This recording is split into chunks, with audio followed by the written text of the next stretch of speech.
Good afternoon, everyone.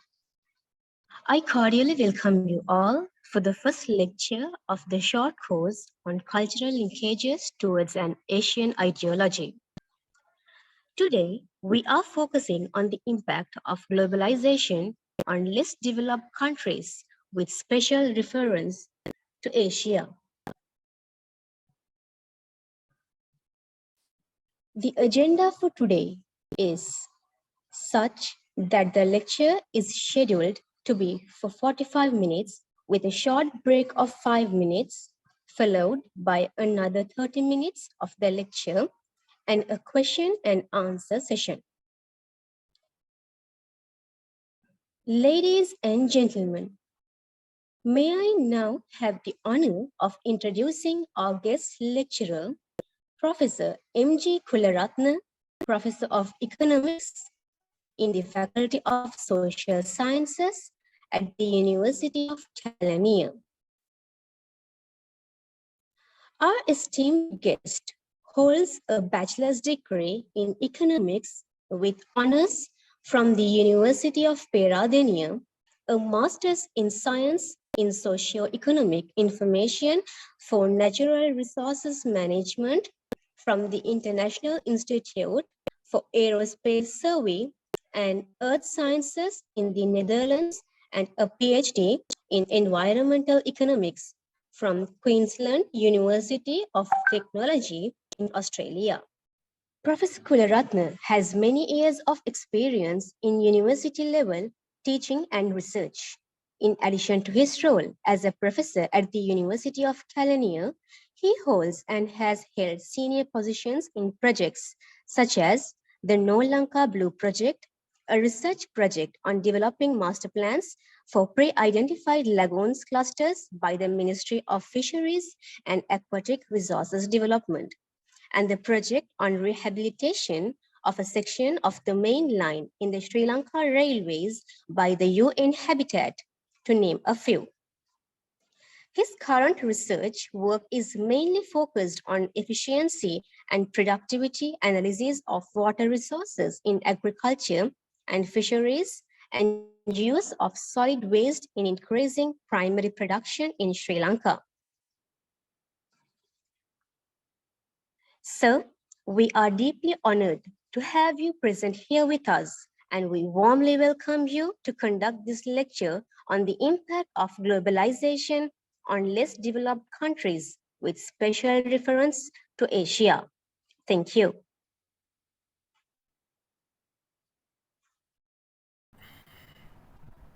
Okay, thank you. Thank you very much for comprehensive introduction of myself, and also thank you very much that it's very good that in this time this is going to be your first lecture. And the first thing is that since we are working with this, the virtual environment, I do not know whether you can hear me very well. If that's the case, please let me know. Otherwise, you know that the signal and the internet connections sometimes is unstable.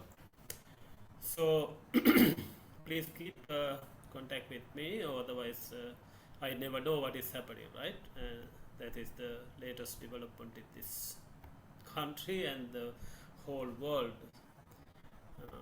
Because we got the COVID infected situation in the world, and it was spreading very quickly, and maybe that is how we are linking with the globalized situation in the world right now today.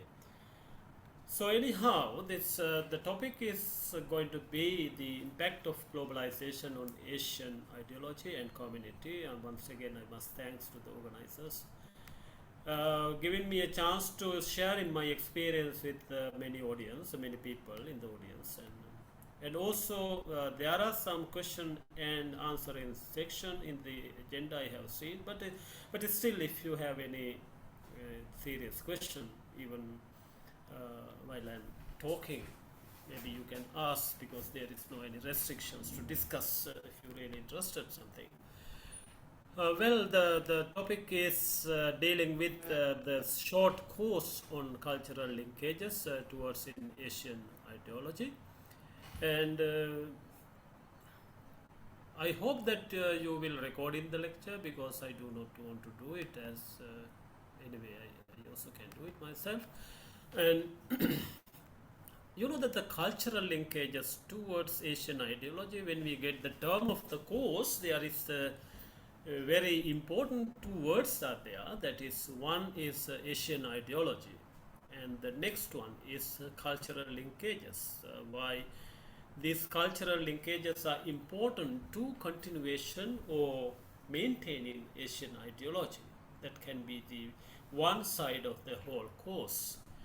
However, in my case, I would like to tell you that what do I expect from the lecture. I mean, this is my learning objectives, because I want to discuss with you all to gain an understanding of the influence of globalized economic system towards Asian ideology. That is one. Especially influence of agricultural modernization, globalized economic system towards Sri Lankan culture. Okay, and at the end of the lecture, you have to be a little bit, at least you have to familiar with what has happened in globalized economic system, and what are the influence of that into the Asian ideology, and what has happened in our social, economic, cultural, and institutional aspects due to this changing situation under the globalized economic system. And I hope that you can go with me the way I'm talking. Perhaps if you have any question or comments, I mean, I'm not worried. In any time, I like to hear that. And let me first of all explain what is Asian ideology. Is that I mean, Asian ideology of, I mean, ideology is the way your civilization, or the way you are thinking, and you are taking a decision based on your past experience. And of course, it's a kind of a psychological situation. So anyway, the economic and social activities in Asian ideological situation are organized through the holistic thinking or holistic thinking system to maximize their entire expectation was to maximize social welfare or benefits for the well-being of the people. People work together. That is what we are calling as a holistic thinking, right? Holistic system. And we concern all belongs to us, not even human, but even flora and fauna, and the trees and water bodies and rivers and everything. And that belongs to us, not someone else.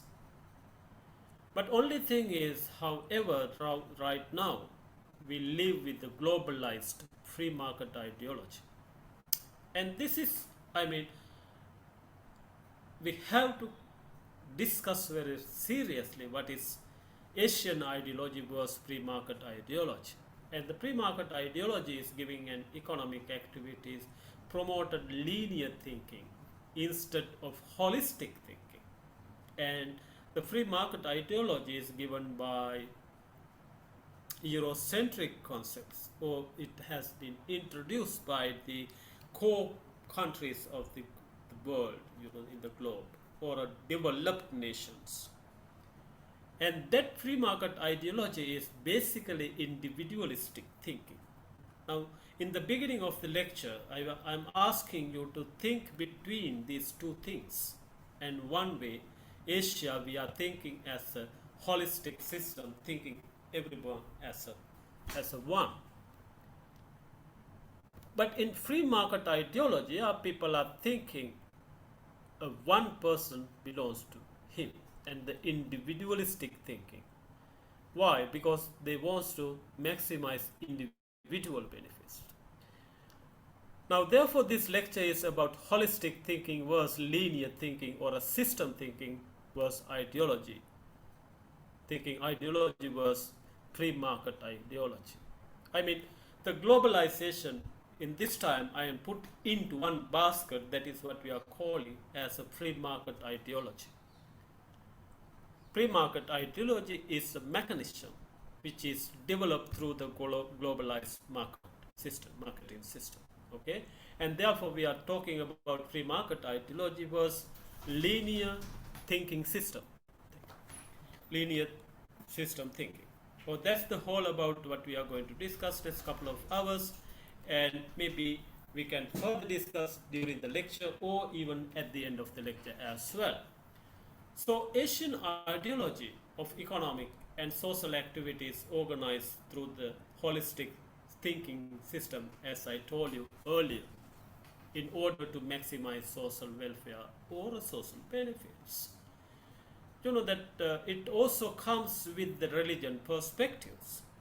And what has happened, the religion thing in the western part of the world and the Asian part of the world, we were develop our attitudes through the culture, the religion, while the western part of the people were criticizing the religion in order to develop their economy.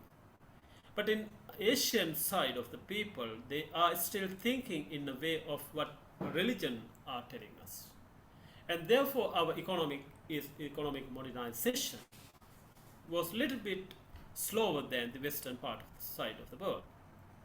But this, you know that the one example I am giving here, catchment system engineering in Sri Lanka, to show you that what is this system thinking is about. Because you know that we constructed reservoirs to get water. Water is not belongs to me or you. It belongs to everyone because water needs to plant trees. And also it needs to live for everyone. I mean, surface water and groundwater is using for everybody. Okay, and also people are thinking about drainage management and everything.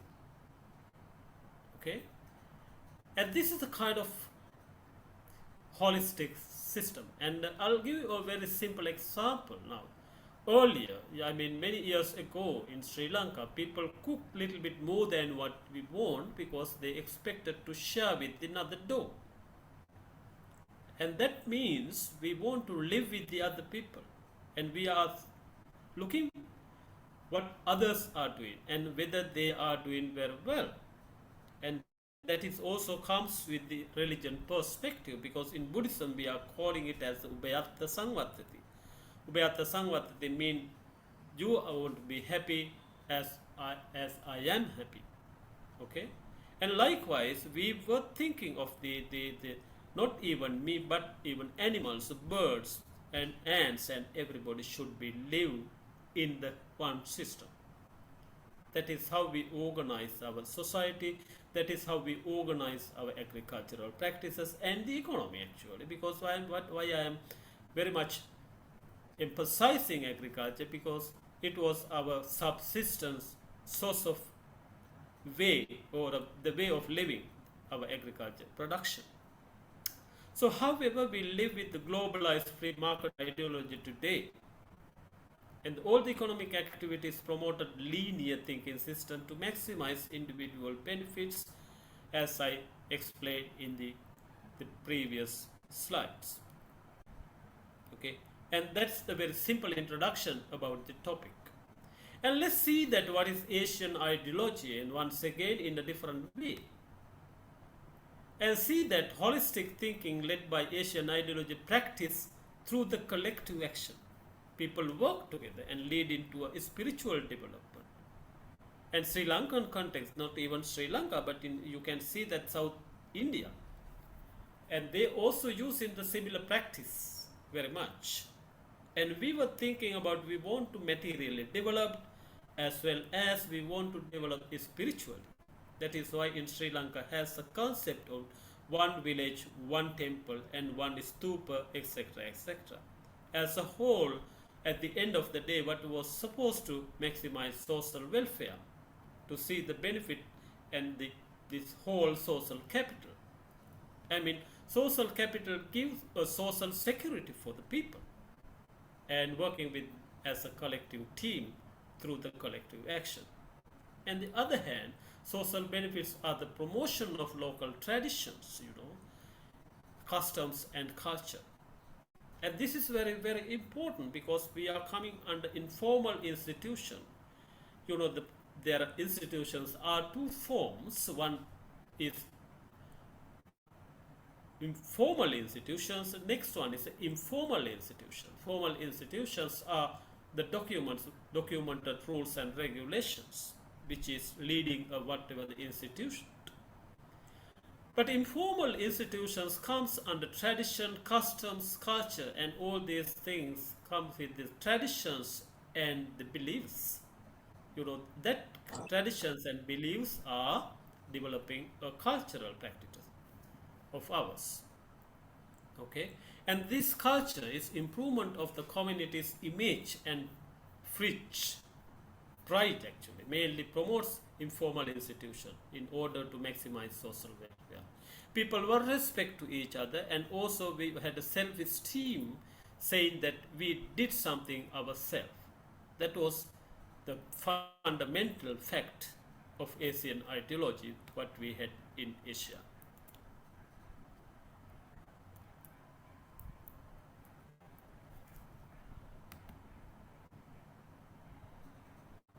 Can you hear me? Yes, Hello? yes, Professor, we can hear you well. No problem. Okay, good. Yeah. Good. If I keep the slide in this side, is it possible to see you? Because there is a problem with the computer to get the enlarged slides. Is that all right? Can you read those things? It's a big issue for you or not? Huh? Can somebody check that whether you can? Is my slides are readable or not in this size? I hope that will be all right. Okay. Okay, then I also explained that what is the kind of collective action. Then the Asian ideology goes with economic and economic development. Then when we look at this economic development, as I told you that economic activities are organized as a collective action. What is collective action mean? It occurs when a number of people work together to achieve some common objectives. They do not expect any financial benefits, right? And they work together for the common goal. Then the available resources are used as a common property. What is common property instead of? That the open resources and the common resources are two different things. And the western part of the world, they really enjoy with the open resources, open access resources. But in countries like Sri Lanka, we very much use common property resources. What are they? They are natural resources owned and managed collectively by a community or a society. I mean, it has a responsibility of the group of people. And also, it is a part of the social capital as well, because people take care of each other, right? Then the individuals did not protect any CPR, common property resources. Or let me try, because in this lecture, in the first part, I will tell you, then I will show you that how Asian ideology was practiced in Asia, taking example from Sri Lanka. And the next stage I will discuss in the second part of the lecture, I will discuss with you how it was deviate from our historical Asian ideological phenomena. And then let's move in to see that what is the outstanding example for common property resources in Sri Lanka, that is village irrigation systems. They are established in order to develop our ideology as a system thinking. Okay, and then look at this the physical situation. All the reservoirs are coming under one system, that is what we are calling as a meso catchment. If you take it one reservoir in it, then you can see that it's as a micro catchment. And this is very small system, and this is whole together is a large system. If you take it out that one single reservoir, and this is the structure of it, and you can see that they try their best to protect the whole system. Excuse Okay. me. Sorry to Yeah. disturb you. Sir, can you Yeah. please enlarge the slide? Yeah, that is what I said, that when I Yeah. enlarge the site, my computer is not running. But anyway, let me That try. is that the problem, right? Yeah, no, let me see that. Is that all Right right now? now, Yeah. then we can, we can see the slides and the letters clearly. No, now it is, we'll see. Right, If right, something is right. happening, maybe Okay, I'll try okay, to do right. something technical, Okay, okay? sorry to disturb you. Right, No, right. it's okay. I mean, you have to disturb to me all the time to ask in some question, then it will be the you can get the very rich discussion. But anyway, our time might not be permit to do everything.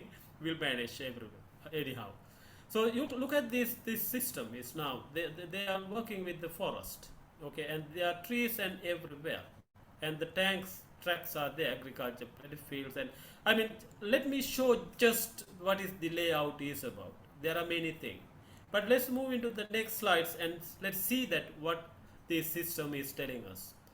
Now, they were thinking to live with the environment, and they were thinking about the environmental sustainability. I mean, this is what our ancestors were planned to do. And this is how system thinking was working in the Asian society. That is what I told you, that these type of reservoirs are very common in even South India. And environmental sustainability, to maintain environmental sustainability of this system, they make several structures within the system. You know, they were build up a Kattakadu is the place where is protecting the dam, is a separate area for that one. And also they help to protect the birds. We are calling it as a Kurulupalu, that is the place where birds are living next to the paddy fields. And somewhere here they are established buffalo wallow, that is to live buffaloes during the dry period. And can you imagine, people were thinking that everybody should live together under this Asian ideology. And the trees and reservoirs, on the reservoirs, dam, streams and paddy fields and everywhere. Why? That is how they were collecting nutrients to the soil and organic matters. And that's what we are trying to do now. We are trying to producing compost, but it was unsuccessful in this country. But the system, it does included whole requirement what people were expecting. That is why the system thinking in Asia is so important rather than the so-called capitalist mode of production. And the next one is economic and resource sharing. And the sharing system of the paddy field is a long story. You know that each paddy field is divided into 3 parts, and each part, the one paddy field, one plot of lands belongs to single person for 3 sectors. Why? If there is a water deficit period, if the paddy fields destroy in the tail end of the paddy field in somewhere here, at least that person, the farmer, have a harvesting possibilities with these 2 tracks. Once they divide it into 3. And suppose that the middle one and the tail one is lost, but still they have something in the first field. And that is the sharing system. And that nowadays we are talking about equitability. But the equitability does not come through the system. That is why we are in a problem of equitability. But look at this holistic system, its system itself giving us the way we should work. Nowadays we are talking about change in system because there is no system in the system. That's the problem. But if there is a system within the system, then it is continuous going on. Otherwise, it is not. And the water allocation efficiency is a big, very nice story. And people use water for the multiple benefits, but without any conflicting. What is happening at the end, they ensure the social sustainability within the system. And they do proper water allocation mechanism, and also they do water land allocation mechanism without any conflicts among the society. And also housing in the village for social protection. You know that the ancient housing system was encircling because they want to protect each other.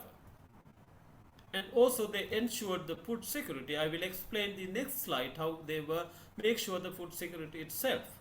But my question is, while I'm talking, you have to think about comparely. When we are saying here, we ensure the food security, but whether it is ensuring the food security under globalized situation today. That's the most important fact. when we are talking about Asian ideology under the globalized model. And not even that, they constructed the reservoir and also together they built the dagaba or stupa in the village concept because they were enjoy the spiritual development, not the material development is about. But the issue is that under the globalized situation, we are maximizing our material development without any hesitation. And again, the material development or the satisfaction of the materialism also making a big trouble with the public attention of the people. But luckily in the holistic system, what we were talking in Asian ideology, in system itself, make an opportunity to keep your spiritual development as well. So if I summarize in this, the so far which I was discussed, the holistic system or the system thinking is develop a sustainable society because it is not something extra in the system, but within the system they were employed the social and economic sustainability. And therefore sustainable development in that time in Asian ideology, we improvement of the lifestyle and the well-being, and it has connected with preserving natural resources and the ecosystems. Right? That is why we were survived. And look at this, how they were ensure the food security in the Asian mode of production. Once again, within the village irrigation systems. And you know that the food security is mainly depending on the carbohydrate, what we really need, and it is provided through agriculture in rice farming in reservoir. This is rice fields and we are getting rice from there. And the reservoir is providing fish. Nowadays we are calling it as aquaculture or whatever. Fisheries is, fish protein is provided to the village through the reservoir. And also whatever the non-timber forest product or a forest product we collected from around the reservoir as well. And that's such a simple system. Then now somebody can ask whether we can survive under this situation having such a small reservoir. Do you know that Sri Lanka is recording as the highest reservoir density in the world? No people is arguing with that. Right? We have 2.5 hectares of reservoirs water in every square kilometers. That is well documented fact in the world. And the next one, we are thinking about the dairy products. Now we are in a problem with the dairy in this time, but in the earlier system they maintain livestock within the system to get enough dairy products, and therefore it was a source of nutrients. And also we got something, the forest, it is also a source of nutrients, and the water allocation, and all these things are finally ensure the food security in the village economy. And very briefly, I was clearly explained that what is Asian type of ideology, taking some example from Sri Lanka. Now what is happening? Now we have to look at it. Okay, now we have to look at it. What is this pre-market ideology and how it comes under Asian ideology? Now if you clearly see this picture which I have stick here, now look at this people hand of a person who is wearing a coat and wearing a tie here, and his black area is a person.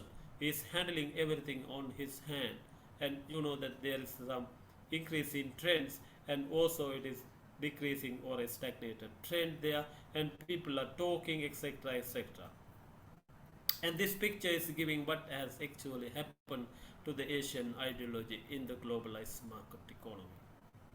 Okay, and Asia is growing with cultural ideology that I was explained, because Sri Lankan culture is real combination with the Buddhism, Hinduism, and other philosophies and religions. Okay. However, economy operate with the liberal and with the neoliberal marketing system. But you know the point is that with the economy, Even the economy is fully liberalized or neoliberal marketing system, but people are non-liberalized. And this is the big issue what we have. People are non-liberalized, they are not profit making, they don't have any big attitude of profit making, but the market is really profit making oriented. They are expecting to earn more and more. But you can see that in Sri Lanka or maybe in India, it's also very common facts in most of the south part of the world. Is still they are treating to people without expectation anything. But the western part they also does, but still it is not equal to Asia. But they are developed with the profit making ideology.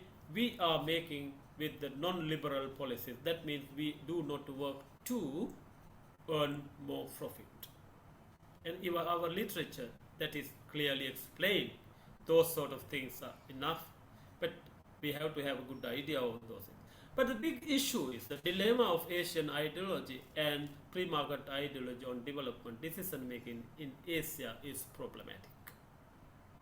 I do not discuss the points like this is exactly what is globalization is, and this is what exactly happened because of it. Maybe we can summarize some of the points, but this is really interesting to see that there is a kind of a different conflict of interest comes with the ideology. Then the dilemma of Asian ideology and free market ideology is a big issue in Asia right now. Okay, and let me see that what is happening with that. And let me explain a little bit what is globalization is simply. And the pre-market ideology and economic development. It is, I told you that the individualism and the utility and profit maximization is the leading factor to the material development. Okay, we are thinking of goods and services to maximum use of them to maximize our utility or happiness. And the fundamentally capitalism is economic distribution and production are owned by private entities accumulated profit. It's not like a system thinking. People do not work to share in the thing, just to accumulate profit individually. And then the private partnership ownership as opposed to government ownership. So anyway, capitalism is basically encouraged by globalization. Therefore, the globalization is free trade or removal of tariff, the free flow of capital, goods, labor, and service. You can see that it happening. And almost all of us are looking at to go somewhere else other than in Sri Lanka, because we are thinking that the world is much better than our own country or Asia. But Asia is a remarkable land of the piece of land in the globe, of the world, because it has enormous amount of resources and beautiful people and the environment. And the globalization and the assimilation of national economies into one huge international economy via foreign direct investment, migration, trade, capital flow, and trade. You know that according to economists, they are define globalization. So, however, there is a pros and cons through the globalization. Therefore, we can briefly say that globalization spawns capitalism. Okay. Once I said that capitalism is encouraged by globalization, in another time I am saying globalization is sponsored by capitalism. Okay, and that is very brief discussion, the explanation of what is globalization is, and it's simply the resources are moving, crossing the boundaries without any difficulties. That comes under globalization. You know that we got this idea in 1977. And the term was used at that time, free and justice. You know that the free is market, justice is what we expected to happen in social component for the social development. But inherently, the capital market is not free or justice. The market is not justice unless it has a very strong control mechanism to the government. What has happened in Sri Lanka and many less developed countries, when the government is less powerful, the market is becoming a devil. Otherwise, it is not, because America and Japan, the market control very well, and they do not interfere into the market very much. The market functioning itself, government has the controlling mechanism, or government is completely away from the market, but the system is working very well. But most less developed countries, they were failed to implement this globalization, free market ideology due to their problem of implementing the market, the state rules and regulation. Let me discuss a little bit about what are the sort of impact of globalization in Asian ideology. Okay, and we were thinking the Asian ideology itself was self-sufficient some time ago, many years ago. But once we come to after independence in Sri Lanka or many independence countries in Asia, okay, we were accepted that without any argument, the free market ideology is the best way to go. Okay. Now we thought that production in all over the world is for all of us. And the food security was ensured in the beginning in ourselves, but later on we were thinking the market availability is helping us to ensure our food security. But unfortunately, now there are plenty of things in the market, but we can't buy them because our affordability is lost. Food security still can manage if you have enough money. But with the inflation, in the current context in Sri Lanka, our money, the income is not sufficient to fulfill the basic requirements. But you can see enough things in the market. So therefore, we like to discuss. Well, let's all together discuss what are the kind of impact of globalization in Asian ideology. I might take more example from Sri Lanka, but this is very common from many parts of Asia. Now look at in the beginning, in Sri Lankan context, this is what we were thinking of sustainability. And this three-dimensional aspect, socio-cultural aspect, biophysical process, and cosmo-spiritual dimension. Can you make your memory? Can you go back to your memory, with your memory, to the reservoir system? They were thinking biophysical process, socio-cultural aspects, and cosmo-spiritual dimension. That is why they construct or they built the temple next to the reservoir. Okay, I'm not going to read what it is in the slide, but you can read leisurely what it is saying. But look at this, the 2005 in Rio de Janeiro, we accepted as a whole world summit with the United Nations.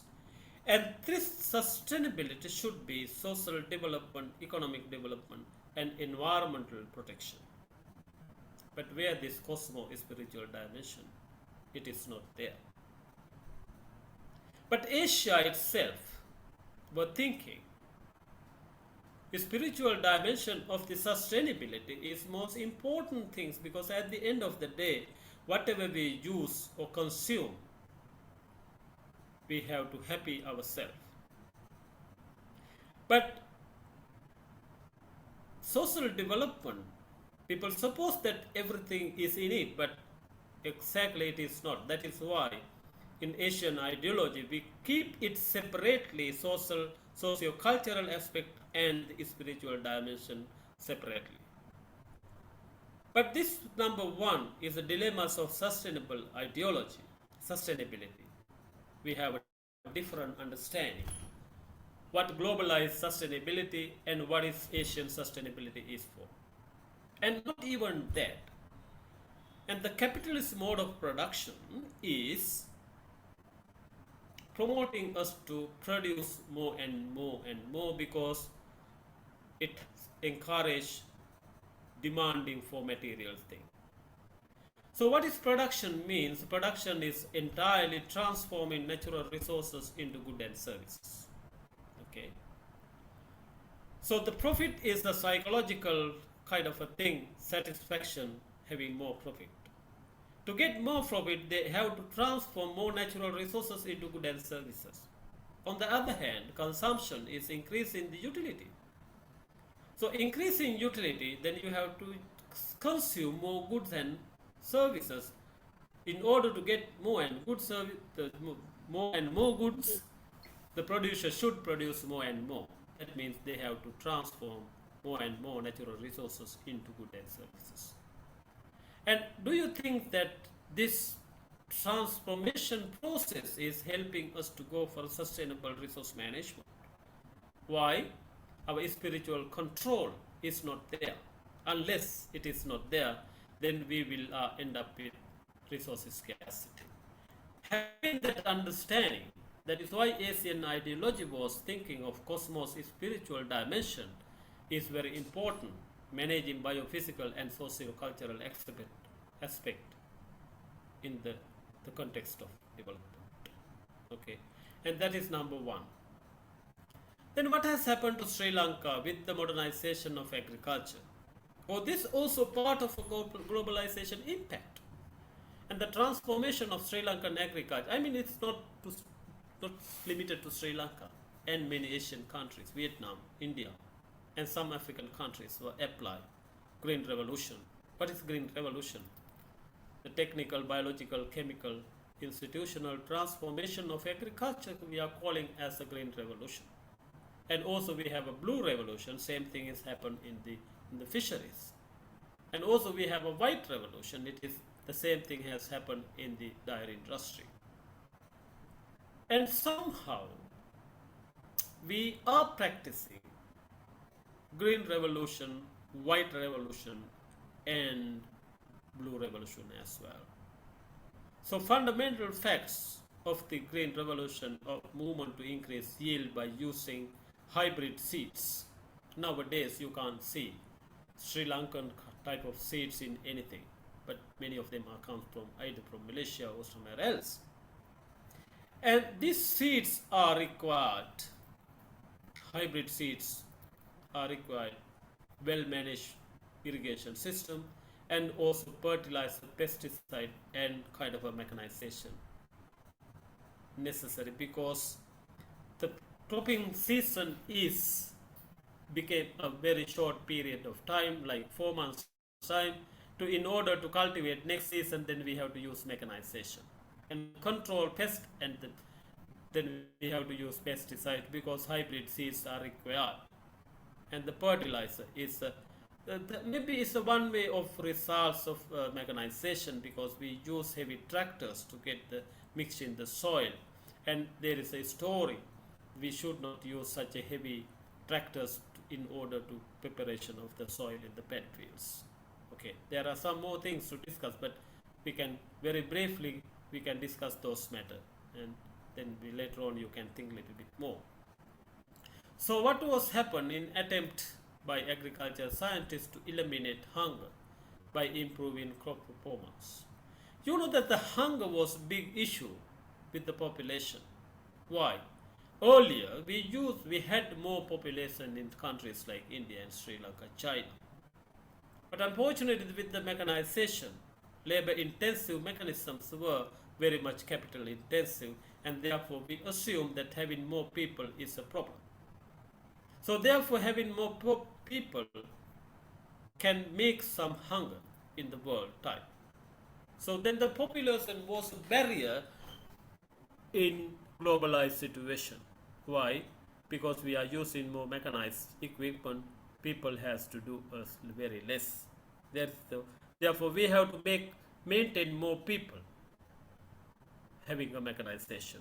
Then people were problematic situation for the whole world, not for Asia.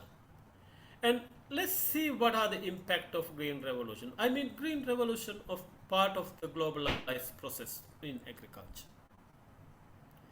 So you know that Asia is very much agricultural oriented, because we are the people who are living in monsoon rain. And we are the people who having the sun rays 12 hours per day and 12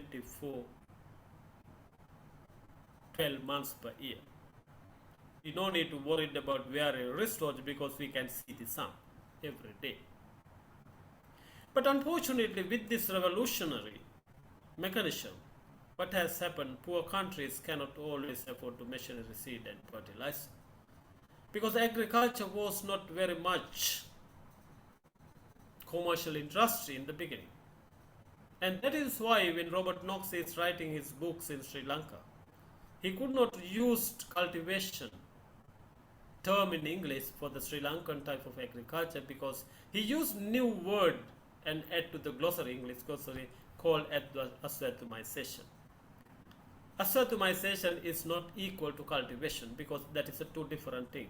Aswatumization is a part of the spiritual development and the material development, but the cultivation is entirely, they are targeting okay, that I'm sure that you are ready. And unfortunately, we got stuck with electricity. We used that time for the break, and you know that the economics is always looking best out of the alternatives. So we apply that one for taking break, isn't it? And then I was talking to you about the Green Revolution and their impact. Actually, there are many, even though we are mentioning very few. And you know that with this, the previous slide, I said that the technology and seeds and all these things were introduced, and but the impact is that people cannot bear those things because some countries, they are poor, they can't afford for the machinery, seed, fertilizer as they want to. Now look at the situation in Sri Lanka now. We need fertilizer, but there are some government policies and restrictions. In addition, now we have a problem with external reserves to buy those. And then the use of fertilizer led into inequalities between rich and poor. Some people can get the fertilizer while others can't. And this makes some social classes. Also, fertilizer lead to groundwater pollution and the environmental pollution from the pesticides. And irrigation has led to serious groundwater depletion. You know that the groundwater, say for example, for the intensive agriculture, we are making some agro wells, but it is causing to a great depletion of groundwater as well, and negatively impacting water supplies from urban population as a result. Not even that, Green Revolution has not made a significant impact on sub-Saharan Africa and India, but some wheat production as a result of Green Revolution has increased in India and some Vietnam or some other countries, not sorry. So anyhow, has you know that the with the Green Revolution, it has decreased the need for human labor because machinery, mechanization comes to the front, and resulting unemployment in some places because the labor intensive work converted into capital intensive, and that is sometimes it is good for the developed countries, but it's bad for some less developed countries because unemployment is a big issue for most undeveloped nations. And also impact on soil and the crop production also an issue, and some diseases. Actually in next slide we are talking a little bit, and extinction of indigenous varieties of crops. Now that we are practicing very well because in my childhood I saw so many seeds and crops in this country in a dry zone very much, but we can't see them, and it's completely changing. And also food consumption pattern is dramatically changed. Maybe if you are not come across with the example, just talk about your parents and see that what we had many 20, 30 years before and what are the food consumption pattern right now. And it's very expensive, and also you need more money to live. And also pesticide, use of pesticide and fertilizer It's a huge impact on farmers. And say, for example, people do not prove with the scientific research to say that the kidney trouble in Sri Lanka is linking with pesticides due to the various reasons. I mean, don't think that the kidney issue is very common only to Sri Lanka. No, many countries who are using fertilizer and pesticide, they have this issue. That's a result of Green Revolution. It does not say that Green Revolution was totally lost. No, it was benefited, but comparatively, you can see that the losses are more than the benefits. Okay, and then the third change is of with the globalization situation. Now look at the historical transformation of the labor competition, labor part contribution to the country, and encourage competition with the globalization situation while disappearing social cooperation or social relations.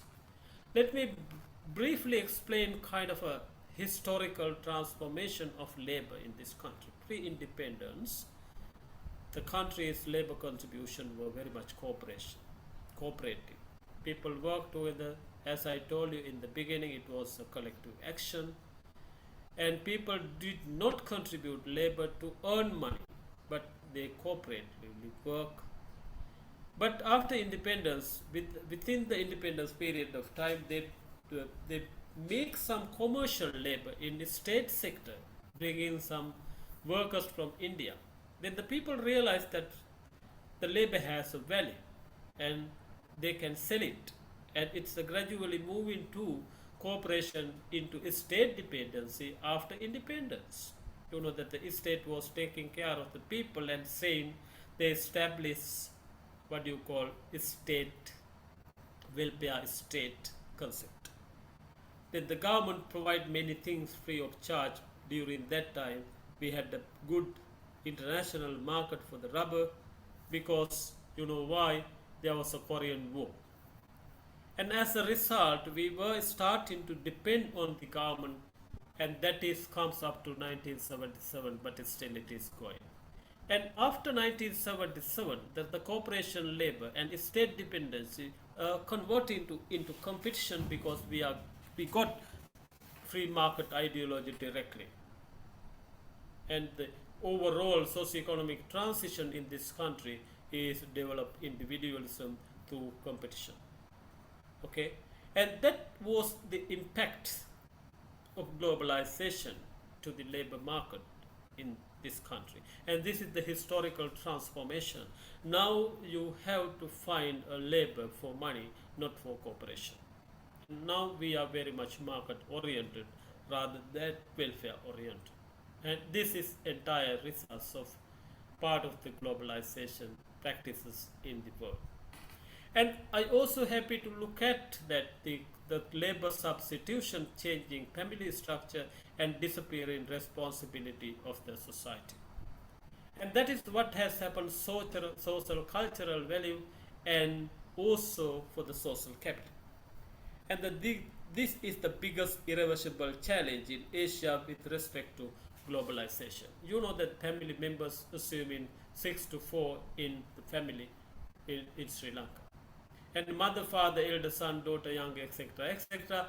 Role of the family members before 1977, then mother was the person who was managing the household, and the father was the fellow who was make a decision making, and he decide how many acres he is going to cultivate, and etc., etc., and allocation resource for the elder one or younger one is etc., etc.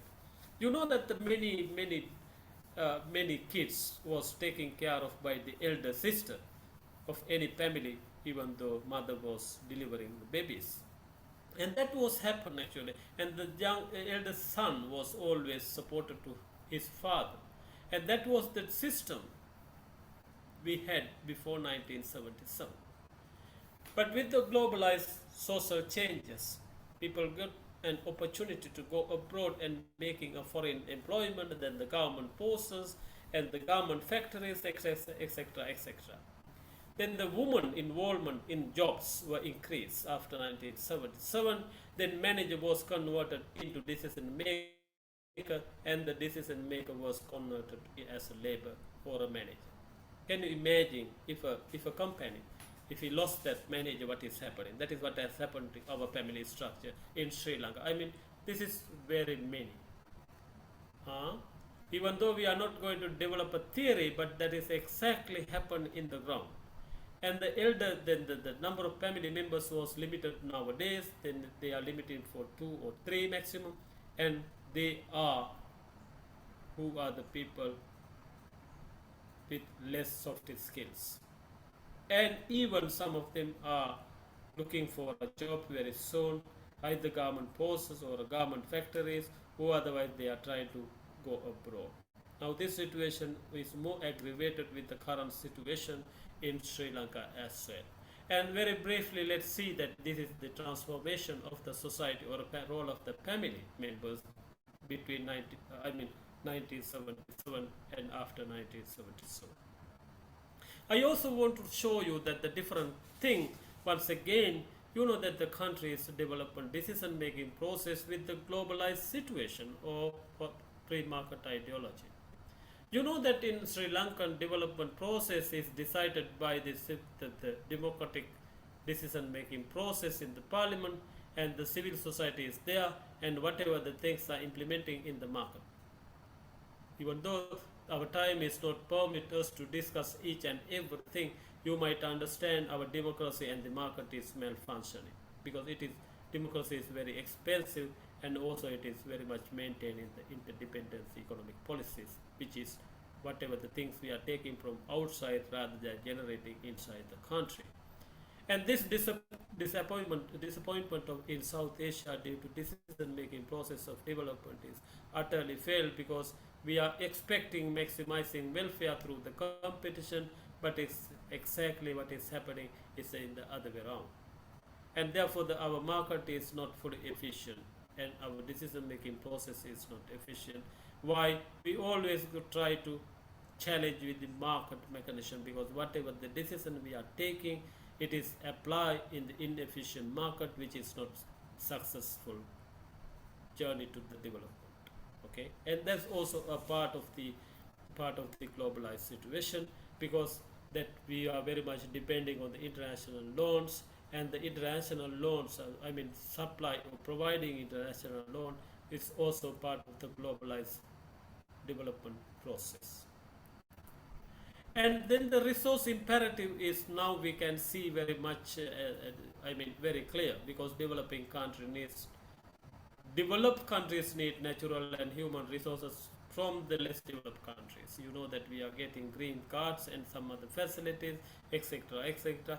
We are looking that the other countries are very rich, then we are desires to go there. And therefore this resource imperative or a global transaction from periphery to core is now much better with the globalized situation. I mean, this is not a very hard thing to think.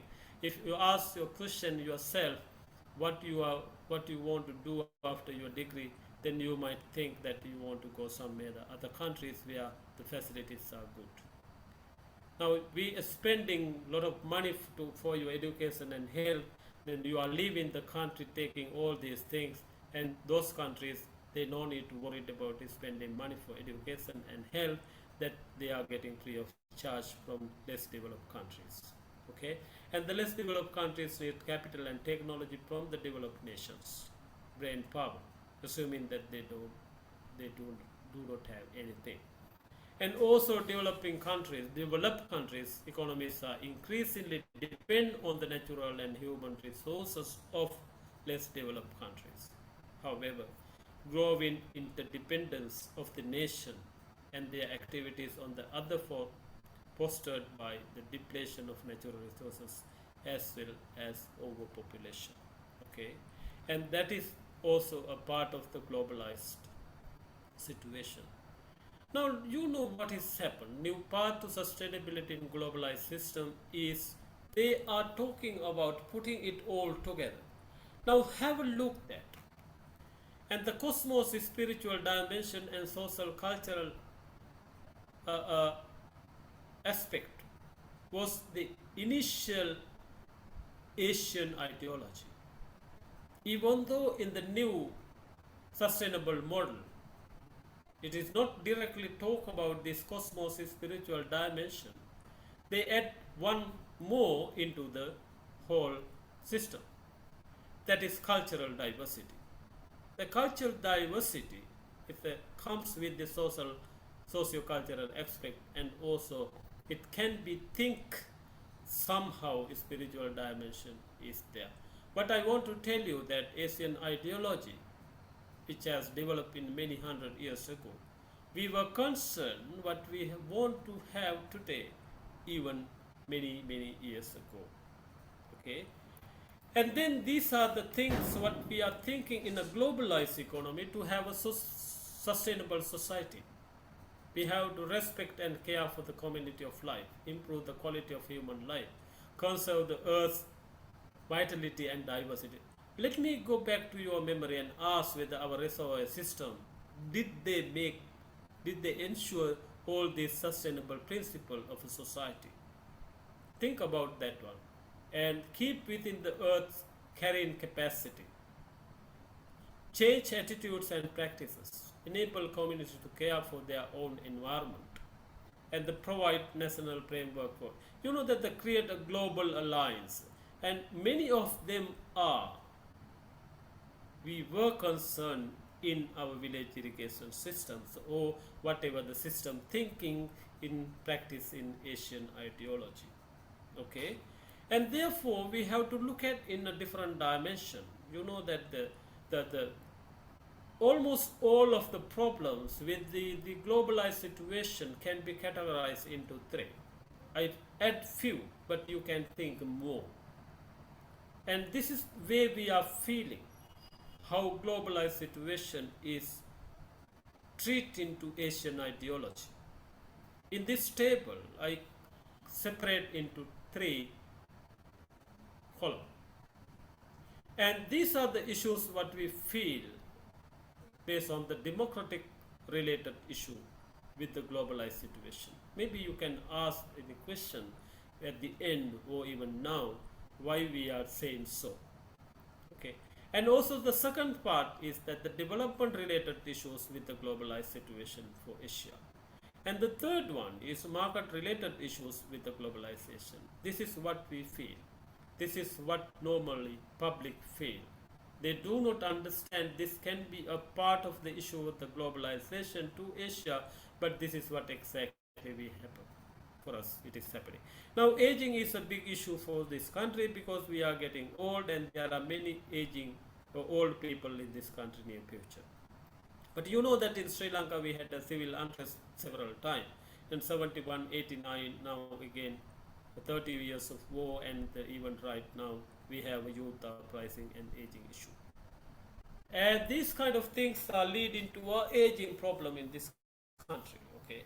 And the next one is public tension on party politics. You know that Sri Lanka has a big public tension right now, either with party politics or the ongoing economic situation. And that is why it is democracy related issues, because it's a part of the policy making issue. And also we know that large public sector we have in Sri Lanka with high inefficiency. Even though several successive governments tried their best to increase the government sector, public sector efficiency, but it is with the high inefficiency. Okay, having more people and less work output. And the number 5 is freedom for information but high transaction cost. You know that you can get the information through the mobile phone or anywhere because there is an act established, but nowadays you know that the cost, and not even the financial cost but the transaction cost looking for information is very expensive. Now look at this. Young blood is the concept in the world development process, but we can see that through the democratic process in Sri Lanka and many Asia, it assumed that young blood in old body. Then young are on the roads while the old people are in the policy making places. And again, another big issue in Sri Lankan democracy is the leaders who are going behind the leaders.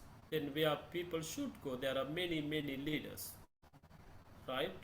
in a separate political parties. They are going behind one or two leaders, but still they are leading a group of people. But these misconceptions and the practice are issues connected with the democracy, but these things are connected with the globalized democratic system as well. And let me move into the few questions, a few things of development related globalized issues. Now you know that we have more foreign earnings from the Middle East and the less from Europe. Why? Because we spend little money for those people who are working in Middle East, because they were not graduated actually, and they are studied up to advanced level or ordinary level perhaps, but they are the people sending more money. But those people who are studying or graduate level above, they are in the European countries, they don't send more foreign remittance to the country.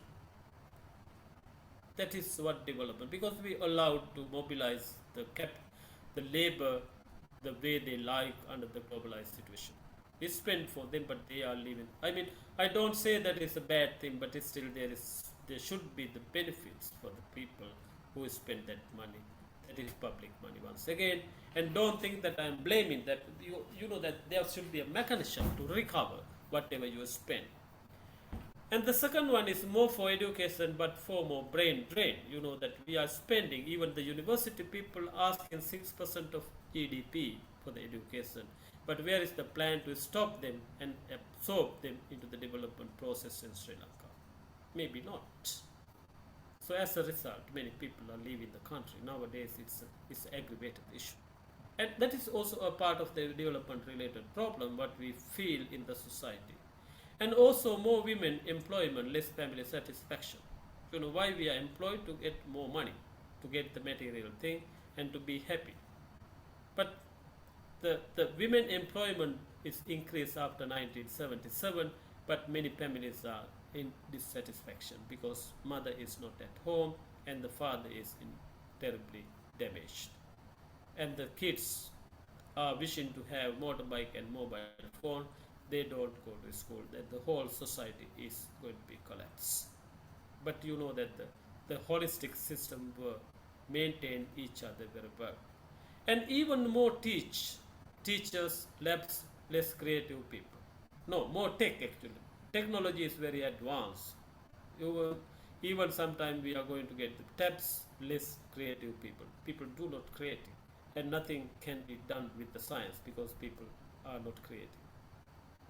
And more mobile phone, less communication. We do not know how to communicate over the mobile phone. It makes for a lot of troubles. And having more mobile does not say that our communication is improving. And you know why?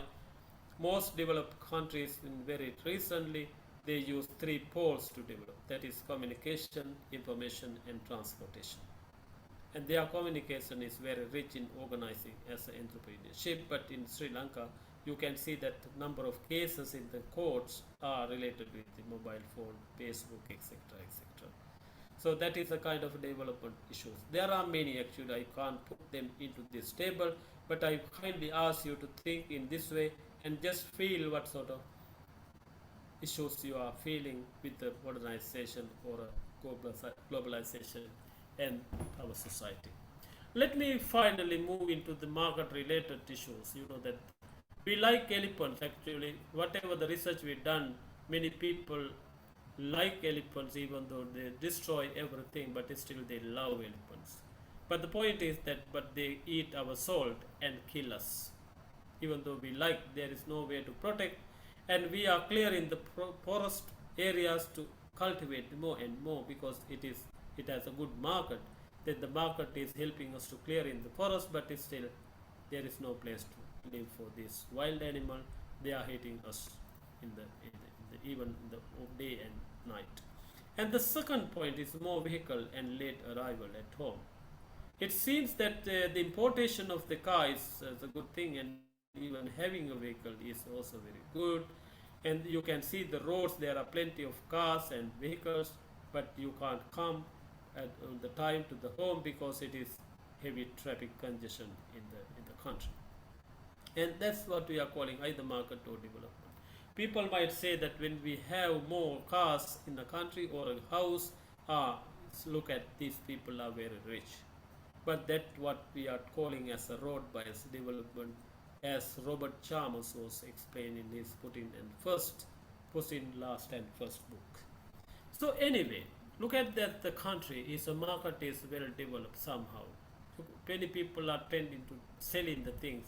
In even these days, you can see the beside the roads. Many people are in the roads. They are trying to selling, and therefore prostitutions begin. Drug sellings are rather profitable in this marketable economy because that's the result of globalization. Even last night, the Indian Navy was caught the large quantity of ice drugs. So that is the development and the market actually, what world is looking at with the globalization. And also you can see that the pre-books and clothes but no children at school. At the, in Sri Lanka in advanced level classes. And the many students are private sector, the private education. They are taking private education. But the government is providing free books and clothes and everything and maintaining labs and everything in the schools. But many children are in the private sector because we are tired with the privatization, with the private facilities, the government public facilities.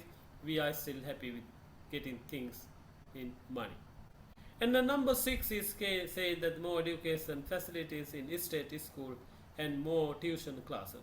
I mean, you can hear that in the country they are announcing that we are spending this much of money for the school education, but similarly there is a positive relationship between the government education and the private education. Why is it? Maybe we are talking about private education or education under privatization. This is the misconception we have. And also number 7, the close to open, we are in the fuel booth or the fuel queue. What is that close or open? Because before 1977 and in between 71, our economy was closed economy. I remember in my childhood we were in the queue to buy one loaf of bread.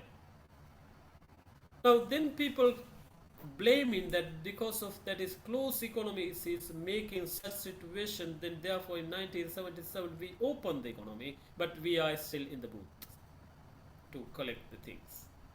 So what does it mean to us? I mean, this is the result of globalization, what we are practicing. Now you can ask, is that very similar?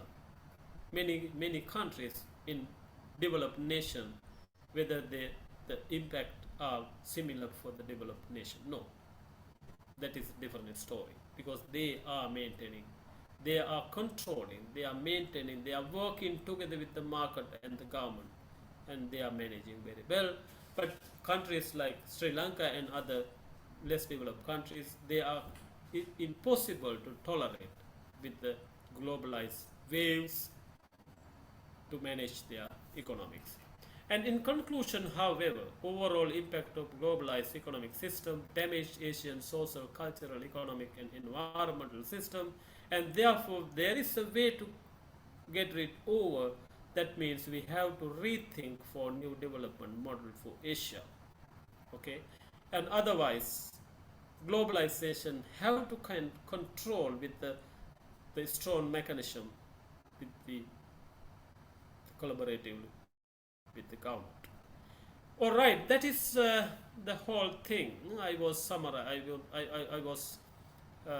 am able to discuss with you right this given period of time, and I think that what I was explaining in the summary, it is like Asian ideology was completely organized through the system thinking as a holistic way, and it was ensuring social, economic, cultural, and cosmos spiritual aspects. But with the modernization of the globalization of the economy, we are in trouble because this is mismatch of globalization with the Asian ideology. We can continue, but the thing is that we can't see the very big progress under globalization. It does not harm to go the way we are going, but it is not, we can't see the the good progress in many less developed countries. Therefore, we have to think once again what sort of rethinking, what sort of model we have to take it into the development of Asia. Thank you very much. Thanks.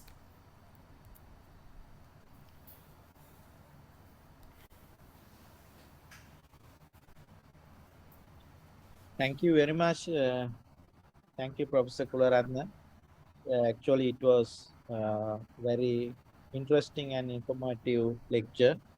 I think that our students from different disciplines, were able to get some understanding about the economy and the economic systems and what has happened to the economic system under the impact of globalization.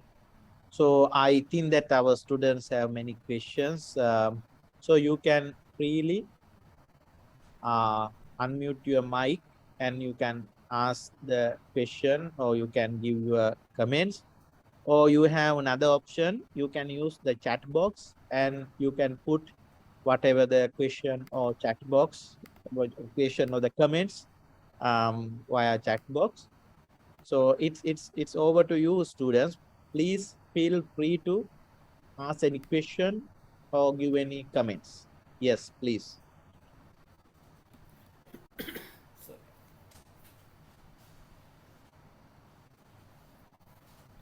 I mean, that's another way of studying actually, rather than listening. Because if you want to clarify, or if you want to argue with something, or if you are not come across with anything, and definitely you have to make clarification. Because you know that in one single lecture cannot make many things, but we are giving many directions to think yourself, to understand, and also you can further discuss with many people, and you can ask from us, and you can discuss with anybody, and feel free to ask any question, because this is not the competition. I mean, the knowledge can be collected and getting from the inquiry, so you can ask Professor, any there question. is a question, one question from Kasun. Can you read or shall I Okay, read? sir. Okay, sir. Yeah, Kasun. Yes, please, Kasun. Yeah, you can Uh, feel free. Yeah, please feel free to talk and discuss. Maybe rather than type in the things, it would be Yeah, okay, sir. yeah, that's yeah. true. Please talk. First of all, I thank you, the Professor Kularathne, You're for welcome. today's lecture. Sir, this is not directly related to today's lecture. With technology advancement due to globalization, many scholars believe that future wars will be fought in cyberspace rather than weapons. As a developing South Asian country, as the economy is collapsing, how should we how should we prepare economically for this future situation? What is your opinion as an economic professor? You know that the point is that up to now, during this globalized marketing system, we are very much depending on the resources which is taken from externally, right? Whatever the mechanism, or whatever the product, good and services, we are very much using from the other countries, and instead we are sending our raw material for these people, and our production system is completely depending on them. And therefore, that taking example from Malaysia and the Mahathir Mohamad and some other, even Vietnam is now, and India also the fast growing country. And you know that what they do, they are not very much depending on the external production, then rather we have to develop our own system. I mean, it does not say that we have to exclude the international relations, we have to maintain that as well, but at least my idea is we have to maintain minimum output in our own, at least especially in the food sector, and we have to produce some, rather than, now say for example in Sri Lanka in 1950s, it was an agricultural oriented country, we produce more agriculture than services, but today we are produce more services than agriculture. Obviously we can't eat service, we can provide service, we can get money, then we have to import the things unless we are producing. So therefore, we have to think about production, the production process in ourselves, rather than depending on, the one problem is, once we have such interdependent production process, then the people can maintain, people can control very well. So we have to look at the way we can develop an independent production mechanism. At least we have to think about what we can do in within the nation boundaries. I mean, things are being changed in time to time. The economic and society is moving, it comes and going as a waves. In some certain period, we believe that closed economy is a good one, and some certain period we were thinking about the market economy is a good thing, and some certain period we were thinking about the welfare state economy is a good thing. Okay, but they were not lasting forever, and therefore we have to focus with the time, as you said, that in future if there is some kind of a changes, then there should be a group of people, at least the people who can decide what our direction should be. Otherwise, if we keep silence, that it definitely we have to face what you were talking about. Did I answer your question somehow? Yes, sir. Thank you, sir. Okay, thank you. So any more questions, please?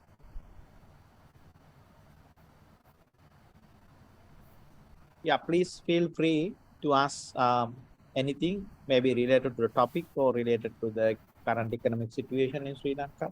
If you can, mainly focus on the topic that we discussed today, that would be much better. Yes, please.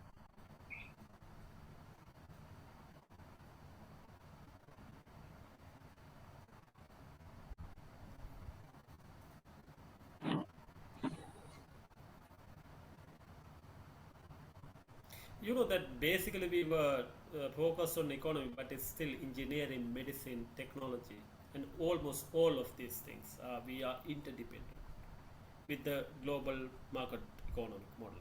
There are two important facts are there, that is interdependency and the disparity. And the most less developed nations got the big trouble with these 2 points with the globalization. Because we are interdependent with many countries, not even the education, not even the income, not even asking money, but our education, our technology, even the computer and everything. I mean, electricity, communication, our culture, perhaps somehow. Now we are converting into that one. And even we are going to Norway to sort it out our political issues with some people like Eric Solheim. All these things are maintaining interdependence due to the globalization process of the world.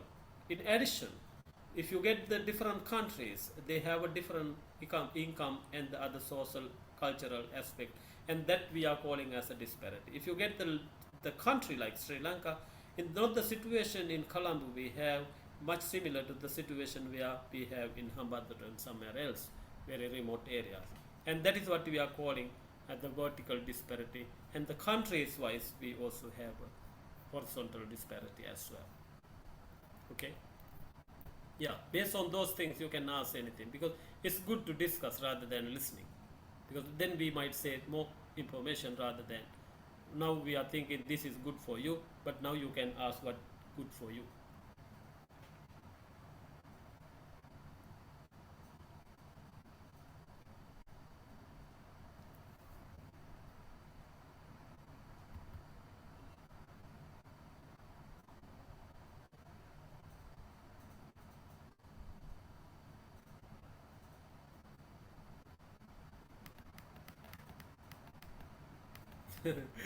No questions? Dr. Hemanta, is that Yeah. the issue with they didn't understand anything, or they understood very well? Students, we have another option. You can go through the recording again, and if you have any question, you can send it to our email, right? yura@kdu.ac.lk, or you can WhatsApp the question that you have. Then we can forward the question to Professor Kularathne, and we can come back to you. Um, yes. Then if there's no more question, we can wind up the session. One of our student is ready to give vote of thanks. Yeah, please, over to you, our student.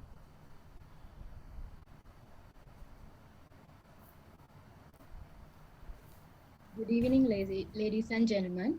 It's my pleasure to deliver the vote of thanks on behalf of the students of the short course on cultural linkages towards an Asian ideology. First, I would like to thank our lecturer, Professor M.G. Kularathne, for sharing his time and knowledge with us and for delivering this lecture amidst his busy schedule. Sir, your addresses set the tone for this course by clearly discussing globalization in Asia. We are blessed to have you contribute to this course. Next, I wish to thank Dr. Hemanta Premaratne and all other staff at ADU for bringing these lectures together. Thank you. Last but not least, I thank all participants from our university for joining us today. Your participation has made this lecture a successful event, and I believe it has provided you with a new insight into Asia. To conclude, let me once more express my gratitude to Professor M.G. Kularathne for delivering today's lecture. Sir, it is an honor to have you with us, and your time and efforts are deeply appreciated.